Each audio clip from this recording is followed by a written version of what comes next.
Get ready. For the crown! Take him down. Charge!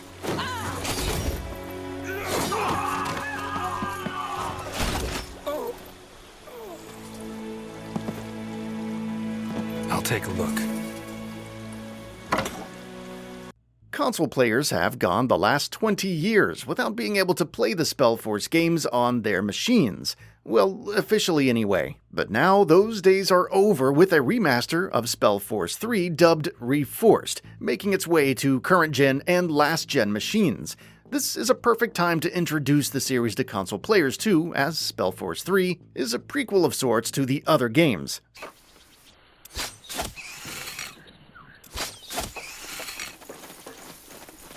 Spellforce features an interesting mix of real-time strategy and fantasy RPG elements to make what proves to be a peculiar yet mostly well-handled concoction. Oddly enough, despite the series embarking on this winning strategy for 20-some-odd years, it has yet to really face a worthy competitor in its genre by most standards. That doesn't mean the series has been resting on its laurels though, as each and every entry has moved the needle forward in some way, shape, or form. Enter Reforced, a remaster and reworked port of 2017's Spellforce 3 that feels thorough and comprehensive.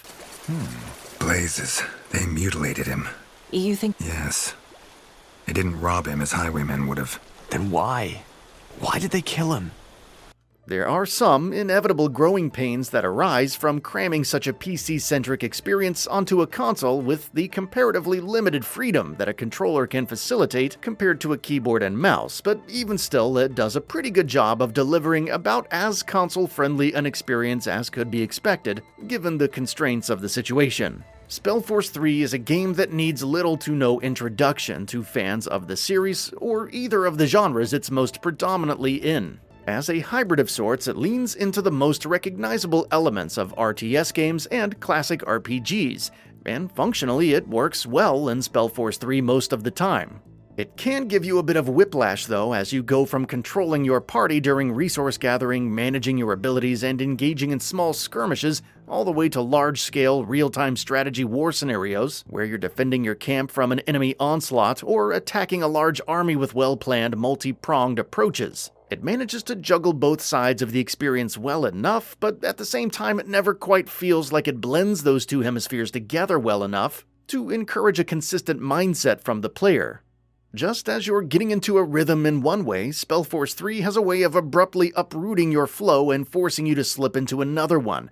Depending on the player, this might feel more like a consistent injection of variety than a rude disruption, but to me it more often than not felt like the latter. More importantly though, it does justice to both gameplay philosophies well enough, despite perhaps sacrificing a bit of depth in both areas in order to pull them together in this way. There aren't a ton of abilities to master, nor are there very many ways to use them like in most RPGs of today. Similarly, there aren't a lot of subroutines to assign to party members, or much of a way to sidestep the monotony of repetition and busywork that other, more singularly focused RTS games have iterated upon. So while the blend of its ideas are balanced pretty well, each side of the experience does pay a price for that.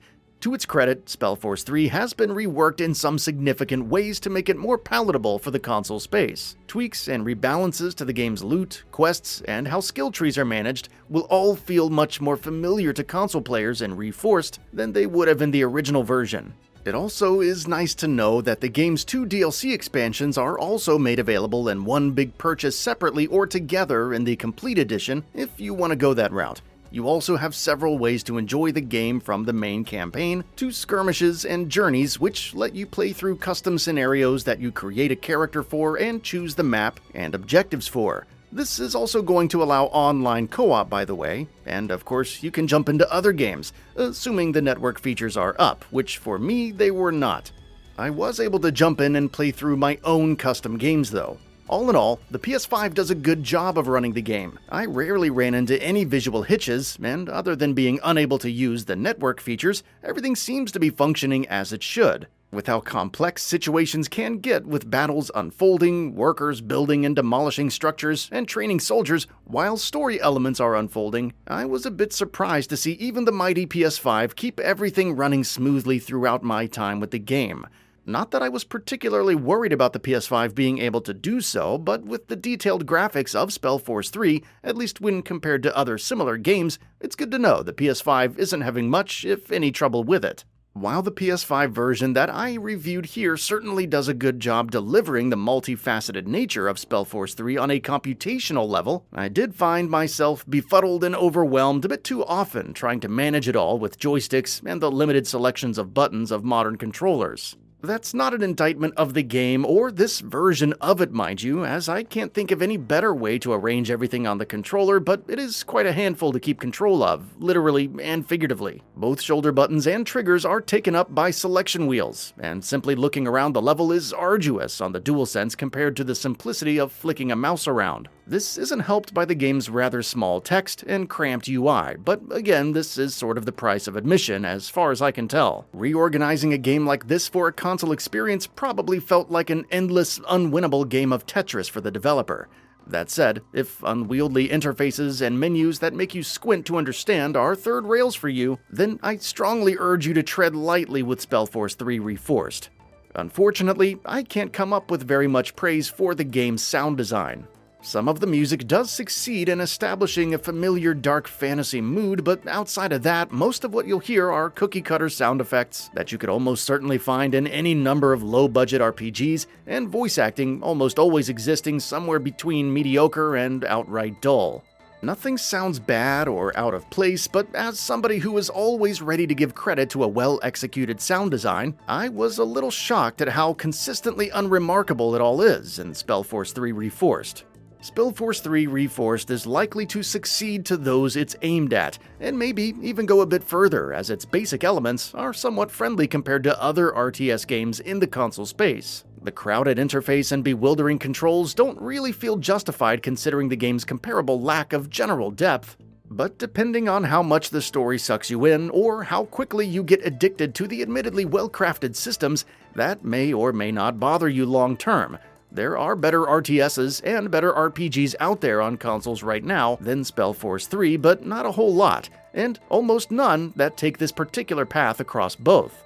All in all, it's an admirable effort in most ways. Reforced has plenty of content and does its best to present it in a digestible way. How much it clicks with you will largely depend on your personal ability to acclimate to the few areas where it does get in its own way. That's all for now. If you enjoy what you saw, please hit the like button. And if you're new to the channel, now is a great time to subscribe. We upload brand new videos every single day. After subscribing, don't forget to enable all notifications by clicking the bell icon. Thanks for watching this video, and we'll see you next time, right here on Gaming Bolt.